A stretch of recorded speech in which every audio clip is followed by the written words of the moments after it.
Vamos lá, gente, mais uma aulinha nossa, prosseguindo a linha ainda de genética, certo? A aula passada a gente conversou um pouquinho sobre bases da genética, que vai ajudar a gente a ter um pouquinho uma noção inicial sobre o que a gente vai discutir nas próximas aulas. Hoje vamos discutir um pouquinho sobre mutações e posteriormente, na próxima aula, aí entraremos definitivamente na primeira lei de Mendel, perfeito?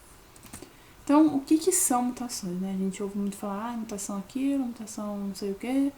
Mutações são alterações no material genético, ou seja, alteração na molécula de DNA, alteração na molécula de RNA, certo? Alguns exemplos de mutação são, por exemplo, a hemofilia, o câncer, o albinismo, entre outros vários exemplos que existem para ilustrar esse fenômeno genético. A mutação, por mais que a gente pense, é um negócio ruim, ela é o principal mecanismo de variabilidade genética, certo? Então, através da mutação, foi possível o surgimento de várias novas características numa população de uma espécie, certo? Que pode, muitas vezes, favorecer, sim, então, essas mutações não vão depender de valor adaptativo nenhum, certo? Então, elas vão servir para criar um novo valor adaptativo, testando, né, entre aspas, testando aquele indivíduo naquele ambiente para ver se aquela mutação vai ser vantajosa ou não vai ser vantajosa para aquele indivíduo. Só que o que vai dizer se essa mutação vai ser boa ou ruim vai ser o ambiente no qual aquele indivíduo está inserido, perfeito? As mutações, elas vão ocorrer espontaneamente, certo? Como, por exemplo, erros na duplicação, na replicação de DNA. Vocês lembram da DNA polimerase? Ela pode muito bem não colocar uma base nitrogenada correspondente e colocar uma erradinha ali. Então, por exemplo, se a gente tem ATCG, se eu colocar junto com A um C, tá errado, certo? Então, se ela não colocar, a DNA polimerase não colocar a minha sequência correta, a gente considera essa alteração, essa modificação de bases, uma mutação, certo? Coisas que podem induzir essas mutações, fatores externos, podem induzir o surgimento de mutações nesses indivíduos. Exemplos de fatores externos, radiação. Então, explodiu uma usina nuclear ali. A radiação que vai induzir mutação neles, ok? Produtos químicos muito fortes, por exemplo, o agrotóxico. Então, trabalhadores que têm contato direto com esse produto vai ter maior facilidade em ter algum tipo de mutação. Raios ultravioletas também, que incidem diretamente na pele. Também é outro fator externo que induz ao surgimento de mutação. As mutações, elas podem atingir tanto as células somáticas quanto as células germinativas. Porém, a mutação ela só vai ser hereditária, ou seja, ela vai só ser transmitida para os seus descendentes quando essa mutação atingir as células germinativas. Quem que são as nossas células germinativas? Os nossos gametas, óvulos e espermatozoides. Uma outra forma dessa mutação ser transmitida para os seus descendentes é quando o zigoto sofre algum tipo de mutação. Por quê? Porque no momento do desenvolvimento do meu zigoto, todas as células estão se dividindo para o surgimento dos tecidos, dos órgãos, certo? Então, consequentemente, aquela mutação que incidiu naquela célula que está se diferenciando vai atingir as células germinativas do zigoto e ele vai, posteriormente, passar essa mutação adiante, certo? A gente tem tipos de mutação. Então, a primeira que a gente vai discutir é as mutações gênicas. O que são essas mutações gênicas? As mutações gênicas, elas vão alterar o gene, ou seja, vão alterar a sequência de nucleotídeos no meu material genético, certo? Então, esse tipo de mutação, ela não vai mexer com a estrutura do meu cromossomo vai estar lá inteirinho, certo? Ela vai mexer na sequência, provavelmente, do material genético do meu cromossomo, mas não vai mudar o formato dele, ok? Essas mutações gênicas são as principais responsáveis pelo surgimento de novas características em uma espécie, certo? E elas podem, muitas vezes, deletar algum nucleotídeo ou adicionar um nucleotídeo a um gene, perfeito? Na anemia falciforme, que é um tipo de mutação gênica, o que aconteceu? Houve a substituição de um par de nucleotídeos, certo? No gene que vai lá codificar a molécula de hemoglobina. Então, eu tenho uma sequência de nucleotídeos que codifica a molécula de hemoglobina que é responsável pelo transporte de oxigênio no nosso corpo. Que sequência que foi essa que foi alterada? Foi aquela que corresponde ao ácido glutâmico.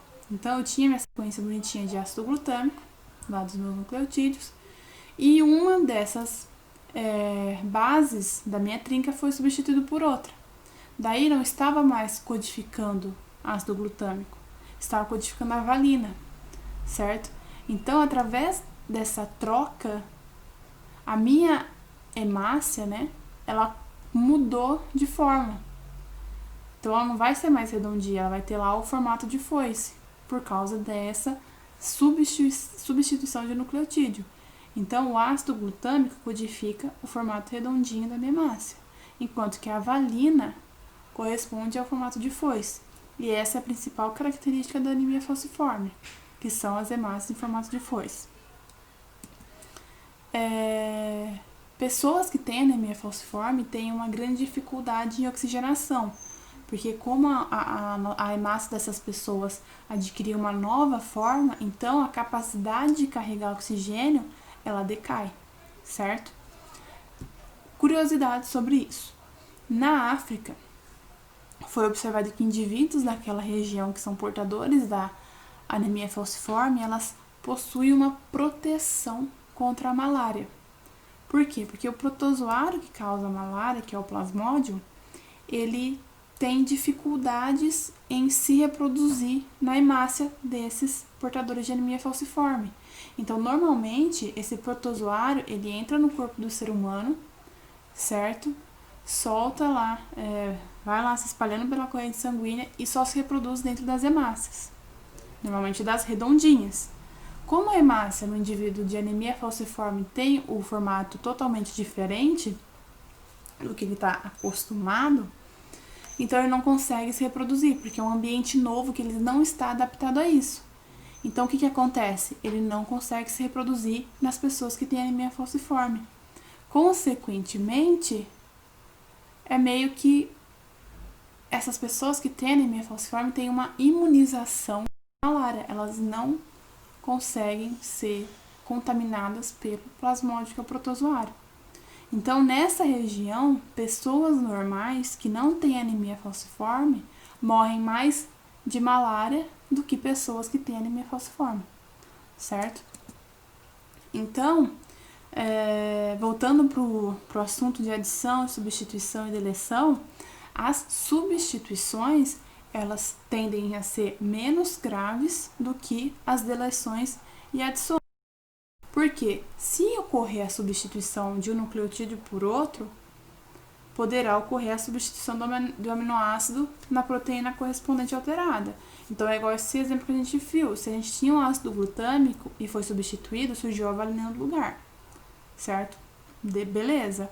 Só que se eu deleto algum nucleotídeo, se eu adiciono outro, o que vai acontecer com a minha sequência de bases nitrogenadas? Vai ocorrer totalmente um rearranjo novo, certo? De todas as minhas bases nitrogenadas. Então, se eu tenho uma sequência de 3 trincas e eu adiciono uma, vai formar outra coisa. Se eu removo uma das 3, não forma nada. Então, deleção e adição é muito mais grave que uma substituição. Então, para a gente entender, nessa imagem aqui a gente tem um fragmento de DNA, dupla fila, a sequência de nucleotídeos aqui, das minhas bases nitrogenadas, certo? Aí a gente pegou esse filamento aqui, ó, o filamento inferior, esse aqui, e transcreveu ele no meu RNA mensageiro. Então, veio aqui a RNA polimerase e transcreveu a minha sequência do meu RNA mensageiro. Estamos com essa aqui, certo? Se a gente pega o meu RNA mensageiro que acabou de ser codificado e separa ele em trincas de bases nitrogenadas, a gente tem esses aminoácidos aqui, ó. Então, isoleucina, valina, ácido aspartico, triptofano e a prolina. Então, essa é a minha proteína com os meus aminoácidos, certo? Então, essa é a molécula de DNA lá, a primeira que a gente viu, certo? Lá com a dupla fita. Se eu retirar, né, as primeiras bases nitrogenadas de das minhas duas dupla fita, o que vai acontecer? Então, eu tirei daqui, ó, tô removendo, ó. O que vai acontecer? O RNA que vai ser transcrito, então, vai ser a mesma coisa. Eu tinha minha fita, deletei e vou pegar a inferior, vou pegar essa aqui, ó. Tá vendo? É a mesma molécula de DNA. Deletei, peguei a inferior, igual a gente fez inicialmente, e vou fazer o meu RNA mensageiro. O meu RNA mensageiro resultante é esse aqui, ó. O novo, que a gente deletou, então a gente tem um novo. Então, o que vai acontecer? A gente vai dividir em trincas de base também e vamos codificar os aminoácidos. Só que a partir dessa deleção, o que aconteceu? Eu tive o surgimento de aminoácidos totalmente diferentes do que aqueles que a gente teve sem fazer nada, sem deletar, sem adicionar. Então, ó, a partir dessa deleção na minha molécula de DNA, eu tive o surgimento da leucina, um códon de parada aqui no meio, uma isoleucina, uma glicina e o surgimento de uma coisa que não tem como ser traduzida. Então, vocês percebem que como a bagunça que fica se eu deleto alguma coisa na minha molécula de DNA, uma códon de parada aqui no meio já não ia traduzir a leucina, por exemplo. Essa coisa sem sentido também não ia fazer nada. Então, vira uma manhaca se a gente retira alguma coisa.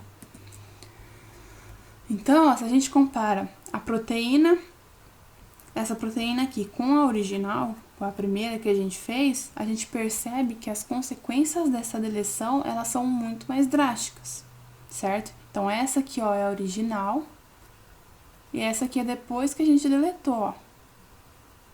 Perfeito? E não é sempre que a troca de nucleotídeo por outro promove a mudança de aminoácidos em alterações na proteína.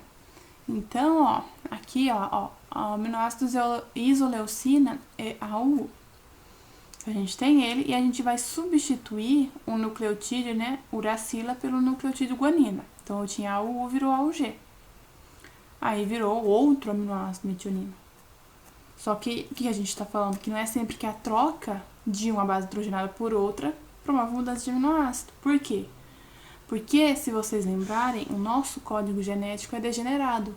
Ou seja, um aminoácido pode ter várias correspondências de trincas de base, certo? Então, ó, a isoleucina corresponde a UU. Se eu mudo um U por um A, continua sendo isoleucina.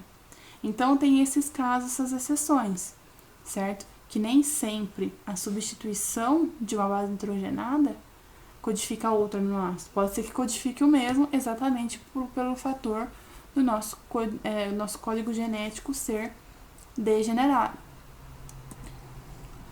Falamos de mutações gênicas, agora nós vamos falar de mutações cromossômicas. As mutações cromossômicas, elas podem afetar um cromossomo inteiro ou lotes inteiros de cromossomo, ou seja, lotes, quando eu falo lotes inteiros de cromossomo, é tudo, todos os cromossomos são afetados, certo? Então, nesse caso, ele pode afetar a quantidade de cromossomos ou afetar a estrutura do meu cromossomo. Então, vocês podem ver que no caso da mutação cromossômica, ela está afetando a estrutura do cromossomo. A mutação gênica não afetava a estrutura propriamente dita do nosso cromossomo, certo? Aqui já altera. Então, a mutação cromossômica pode afetar um cromossomo ou todos os cromossomos, certo? E pode mudar a quantidade de cromossomos e a estrutura dele. Mutações cromossômicas estruturais. As mutações cromossômicas estruturais alteram a forma do cromossomo. Quais são essas mutações cromossômicas estruturais? São as deleções ou deficiência, duplicação, inversão ou translocação. Então, ó, aqui a gente tem a figura que ilustra essas 4 mutações que eu acabei de falar. Então, ó, vamos lá. Então, a gente tem um cromossomo normal aqui, ó. A, B, C, D, E, F, G, certo? Quando eu tenho a deleção ou deficiência, quando eu vou tirar uma parte desse cromossomo. Então, eu vou retirar uma parte desse cromossomo. Então, meu cromossomo A, B, C, D, E, F, G, eu vou tirar o C. Daí, eu estou executando uma mutação do tipo deleção ou deficiência. Ó. Mutação U, tirei o C, então é deleção ou deficiência. A mutação 2 é em relação à duplicação, ou seja, eu vou duplicar uma parte do meu cromossomo. Então, nesse caso aqui, ó, a gente duplicou a parte BCD, certo? Foi duplicada. A mutação 3, que é a de inversão, é quando um cromossomo quebra, por exemplo, certo? E um fragmento dele gira, né? Inverte. Por exemplo, ó, a gente tem aqui, ó, o certo é ABCDEFG. O pedaço que quebrou foi o CDE. Em vez de ele voltar normalzinho, ele sofreu uma inversão. Então, a minha mutação 3, ó, a gente tem um cromossomo ABEDCFG, certo? E a mutação 4, e a última é a de translocação, ou seja, vai ocorrer a troca de pedaços entre cromossomos não homólogos. Então, eu tenho o cromossomo ABCD e o cromossomo 1, 2, 3, 4, que não são homólogos, porque se fossem homólogos, eles seriam iguais, certo? Esses 2 cromossomos, eles trocaram pedaços. Então, ó, o 3, 4 veio para o meu AB, se juntou com o meu AB, e o meu CD se juntou com o meu 1, 2. Perfeito? Esses são os tipos, então, de mutações cromossômicas estruturais. Um exemplo, né, de deficiência na espécie humana é a deleção de um dos cromossomos 5. Então, se a gente lembrar, ó, a gente tem 23 pares de cromossomos homólogos. Então, eu tenho 2, 1, o 2, 2, 2, o 3, 2, 3. Então, são sempre pares, certo? Se a gente for contar um de cada um, a gente tem 46 cromossomos, certo? Só que são 46 juntos em 23 pares. Então, nesse caso que a gente está falando, que a gente teve a deleção do cromossomo 5, eu tinha 2 cromossomos 5, o par de cromossomo 5, e um foi deletado, e a pessoa só tem um, certo? Então, os portadores dessa deleção apresentam uma síndrome que é chamada de cri do chat ou miado de gato. Então, essa síndrome, ela afeta principalmente as cordas vocais da criança, certo? E foi chamada desta forma pela característica da voz desses indivíduos, certo?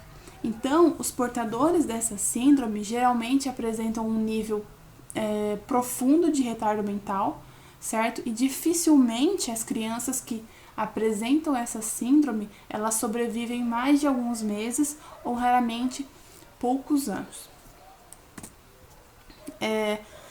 Falamos então da mutação cromossômica estrutural, agora a gente vai falar das mutações cromossômicas numéricas. Então, o que vai ocorrer? Vai ocorrer a alteração na quantidade de cromossomos da célula. Então, esse tipo aqui pode ocorrer com poucos cromossomos ou com um lótus inteiro. Então, ele pode, por exemplo, afetar metade dos 23 cromossomos, metade deles estão afetados, e os outros também, ou senão ele vai afetar tudo, certo? Daí a gente tem 2 tipos de mutações cromossômicas numéricas, que são as euploidias e as aneuploidias. As euploidias, elas vão afetar os números inteiros de N da célula e vai alterar a ploidia dessa célula. Então, se eu tenho uma célula normal da nossa espécie que é diploide, os mutantes, as células mutantes dessa espécie vai ser as triploides, as tetraploides, as hexaploides. Então, vai ser sempre aquela que mudar a ploidia da minha célula, certo? Então, mutações cromossômicas numéricas do tipo euploidia mudam a ploidia da célula, certo? Se ela era diploide e virou triploide, você já classifica como euploidia, certo?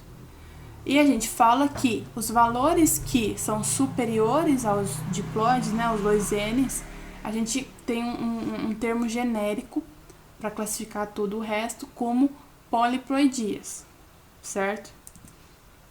Então, a gente tem aqui, ó, uma célula normal diploide, ó, os parzinhos, estão vendo? Aí, as poliploidias, que são essas mutações, ó, triploidia eu tenho 3, tá vendo? 3 representantes de cada tipo de cromossomo. Então, por exemplo, isso aqui é cromossomo 1, eu tenho 3 cromossomos 1.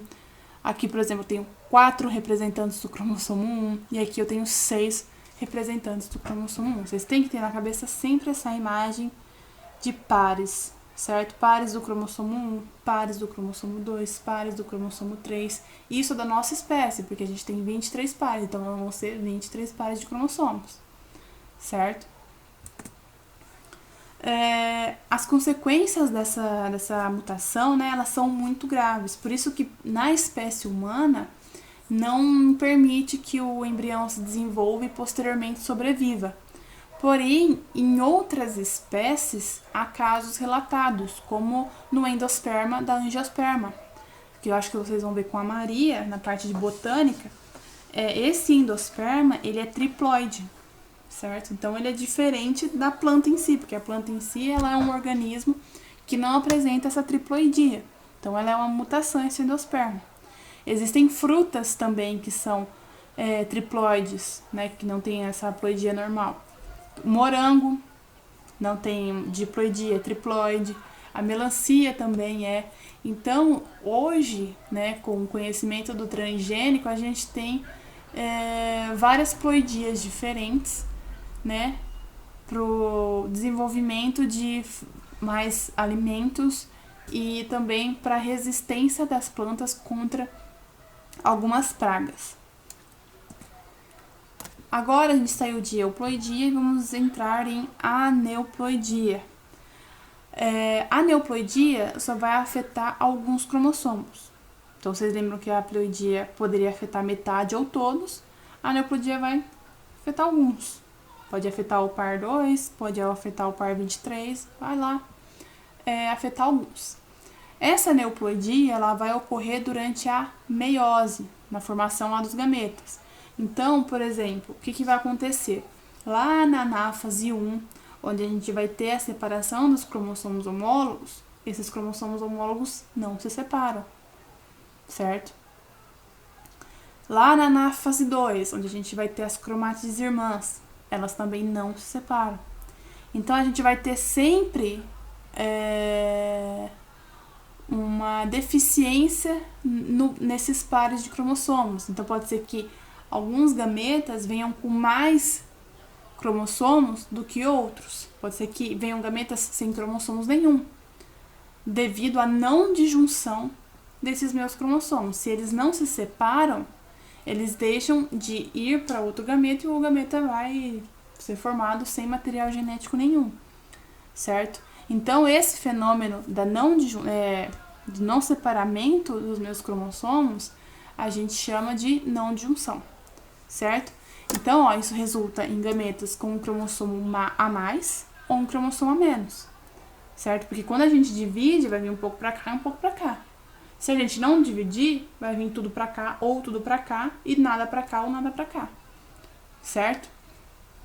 E a fecundação desses gametas anormais resulta nas nossas aneuploidias, perfeito? Então, aqui, por exemplo, tá vendo? Então, eu tinha aqui os meus cromossomos homólogos que não se separaram passou tudo para um só, não se separou, então se não teve separação, eu não tenho nada aqui nessa célula. Então ela vai se dividir, continuar se dividindo sem material genético nenhum. A outra, consequentemente, vai se dividir, só que vai ter um aumento no número de cromossomos nessa célula, certo? Aqui também, ó. Estão vendo? Ó, aqui ele se separou, ó. Veio uma cromatide de uma pra cá e uma pra cá. Só que esse aqui não se separou, então foi tudo pra uma célula só. E esse gameta, sem nada, certo? Então, por exemplo, se aqui é um óvulo e esse aqui é o par 12, é o cromossomo 12. Eu tenho dois cromossomos 12 aqui. E vai vir mais um do pai. Aí eu fecundo uma célula com 3 cromossomos 12. Daí eu tenho uma trinca desse cromossomo. O normal é o quê? Eu ter um cromossomo 12 no óvulo e um cromossomo 12 no espermatozoide do pai. Que daí eu vou formar um par do meu cromossomo 12. Certo? Então, se eu não tenho nada aqui e vir um cromossomo 12 do pai, vai ficar um só. Certo? Então tem essas consequências vindas do erro da meiose. As aneuploidias são também divididas. E a gente vai começar classificando elas, por exemplo, como monossomia. O que é a monossomia?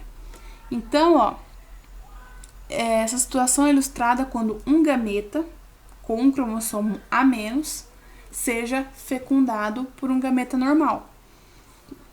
O resultado vai ser um zigoto diploide, porém deficiente de um cromossomo. Então, a monossomia é quando não tem a falta de um cromossomo. Então, é aquele caso da célula sem nada, por exemplo. Se essa célula não tem nada e vai vir um, eu tenho um a menos aqui. Se vem o 12, que eu tô falando 12 do pai aqui, ó. Tá faltando um aqui, certo? Então, a monossomia é por isso. Ele continua sendo diploide, porém tem a falta de um cromossomo, certo? Ilustrado, então, por 2N-1. A nulissomia é quando dois gametas portadores do mesmo defeito se encontram. Daí o zigoto resultante não vai ter nenhum cromossomo do par afetado. Portanto, vão ser 2 cromossomos a menos do mesmo tipo em relação às células normais. Ele continua sendo diploide, certo? Só que quando a gente está falando do cromossomo 12, o que vai acontecer? Nem o pai e nem a mãe vai ter esse cromossomo 12. Então, esse indivíduo ele vai nascer sem o par 12, sem esses 2 cromossomos. Por isso que é ilustrado por 2N-2. Nulissomia, porque ninguém tem. E a trissomia? A trissomia é quando ocorre a fecundação envolvendo um gameta com um cromossomo a mais. Daí o resultado vai ser um zigoto com uma trinca de homólogos ao invés de um par. Então, se a mãe dá um óvulo com um par de 12, vai vir um do pai, um outro 12 do pai. E aí eu tenho 3 cromossomos 12, certo? Isso é a trissomia. Então, eu tô ganhando um a mais aqui. Daí, como que é representada a trissomia? Por 2N+1, que ele continua sendo diploide, mas ele ganha mais um cromossomo, certo? As principais aneuploidias humanas. Então, a gente vai começar com a síndrome de Down. Então, a síndrome de Down ocorre devido à presença de um cromossomo autossômico 21 a mais das células. Então, pode ser que veio 2 do pai e mais um da mãe.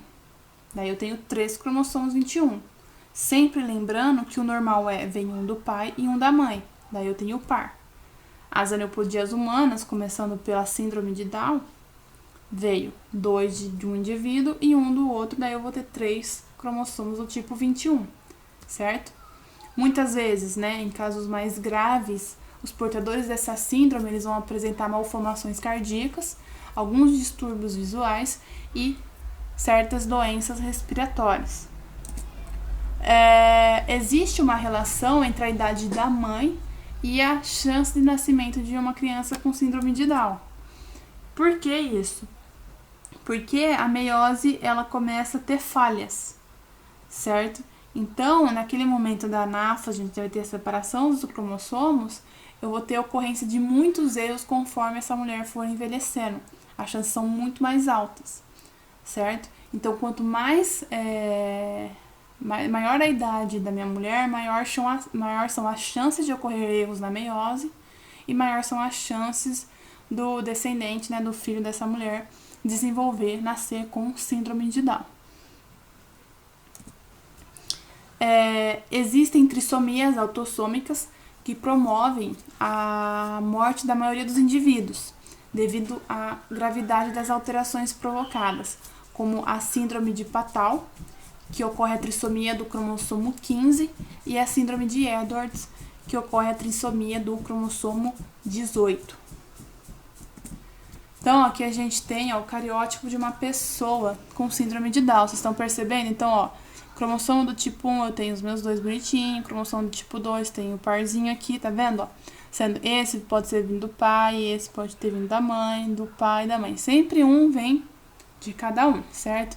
Se a gente for ver aqui, no cromossomo 21, a gente tem 3 do tipo 21, certo? Então, é uma trissomia. Outra coisa que a gente pode analisar aqui, é o cromossomo sexual, Consequentemente, isso aqui é um indivíduo do sexo feminino, 2 cromossomo X. Outra síndrome é a síndrome de Klinefelter, certo? Então, os homens portadores dessa síndrome, eles apresentam um cromossomo X a mais. Então, o cromossomo sexual de um homem normal é XY. Só que um homem que apresenta a síndrome de Klinefelter, ele vai apresentar XXY. Vocês estão vendo que eu teve uma adição de um cromossomo aqui, certo? Geralmente, esses indivíduos que apresentam essa síndrome, eles são mais altos, com membros, né, mais alongados, eles são estéreis, então é uma situação de oligospermia, porque ele não produz uma quantidade suficiente de espermatozoide. Além disso, a gente pode observar nesses indivíduos o desenvolvimento das mamas, né, que a gente chama de ginecomastia, e retardo mental. O teste da cromatina sexual permite identificar indivíduos com esse tipo de síndrome. Então, essa cromatina sexual é um corpúsculozinho, né, que está presente somente no sexo masculino. Então, é outra diferença genética que a gente consegue fazer a distinguição de sexos, certo? Então, a cada 2x, então se eu tenho 2x, eu tenho uma quantidade muito maior de cromatina sexual. Se eu tenho 1x, eu não vou ter. Eu preciso ter os dois para me apresentar essa cromatina sexual, certo? Então, esse indivíduo com síndrome de Klinefelter, como ele tem 2x e 1y, ele vai apresentar porque ele tem um parzinho lá de x, certo? E através disso, a gente consegue identificar essa síndrome nesses indivíduos. Então, aqui, outro cariótipo de uma pessoa com síndrome de Klinefelter, Tá vendo aqui embaixo, XXY. Tá vendo, 2x. A síndrome de Turner, que é uma monossomia, ou seja, quando a gente fala de monossomia, logo a gente tem que lembrar de falta de um cromossomo, certo? Então, nesse caso, as mulheres que portam essa síndrome, elas vão apresentar apenas um cromossomo X, né? Então, uma mulher normal, ela apresenta 2x. Só que a mulher que tem a síndrome de Turner, ela vai ter um X só. Logo, ela tem uma neuploidia do tipo monossômica, certo? Então, as mulheres que apresentam síndrome de Turner, elas são baixas, estéreis, têm pouco desenvolvimento das mamas, o pescoço é alado, ou seja, é muito unido com os ombros, né? Tem um excesso de pele aqui e também pode apresentar sinais de retardo mental. Não vai apresentar cromatina sexual. Por quê? Porque ela só vai ter um X, não vai ter 2. Então, a quantidade aqui vai ser muito pouca, vai ser insignificante para a identificação de algum teste, certo? Então, geralmente, essa síndrome vai ser identificada pelas características que esse indivíduo apresenta, ok? Aqui, outro cariótipo bonitinho, Se a gente for lá ver abaixo aqui dos cromossomos sexuais, só tem um cromossomo X, certo? A síndrome do triplo X. Então, essa síndrome, como fala, são mulheres que apresentam 3 cromossomos X e são geralmente chamadas como superfêmeas, né? Então, a maioria delas que apresentam essa síndrome apresentam normalidade no fenótipo dela, caracteristicamente, não sendo possível identificá-las através da estética, certo? Geralmente essas mulheres são férteis e apresentam 2 cromatinas sexuais. Perfeito? Então, tem como identificar isso através do teste das cromatinas sexuais. Ok? Aqui, ó, o cariótipo desses indivíduos, ó, 3 cromossomos X, ó. Tá vendo? Lembrando, veio 2 de alguém e mais 1 de outra pessoa. O cromossomo sexual é a mesma coisa, certo? Quem decide o sexo vai ser os homens, porque os homens têm XY, então ele pode mandar ou X ou Y.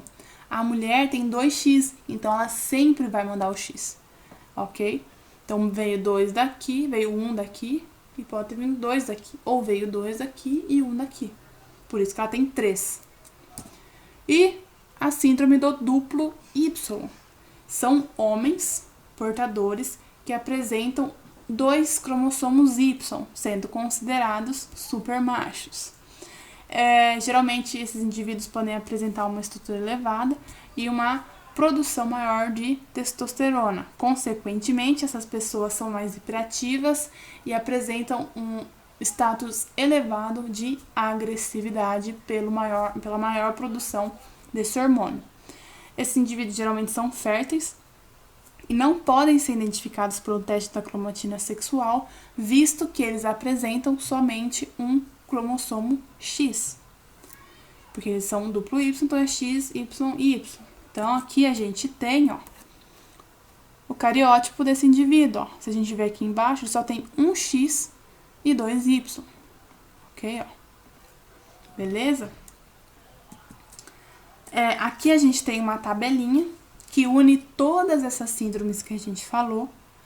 Então, mostra onde está o erro, por exemplo, e qual sexo vai estar envolvido com essa síndrome. Estudem essa tabelinha porque cai às vezes, tá? Principalmente na parte genética, eles cobram algum tipo de aneuploidia humana. Dá uma lida depois já com calma lá no slide que eu vou disponibilizar para vocês no Drive. Agora a gente vai ter os exercícios bonitinhos que eu vou tentar resolver com vocês no próximo plantão, essa semana até. E é isso, gente. Leiam os slides que eu vou disponibilizar para vocês no Drive, assistam a videoaula, façam a lista de exercício. Qualquer dúvida, podem me procurar ou podem procurar os outros professores de biologia, porque nós estamos aí para ajudar vocês, certo? Espero que vocês tenham gostado dessa aula. Semana que vem não vou postar aula porque eu decidi dar um descanso para vocês, então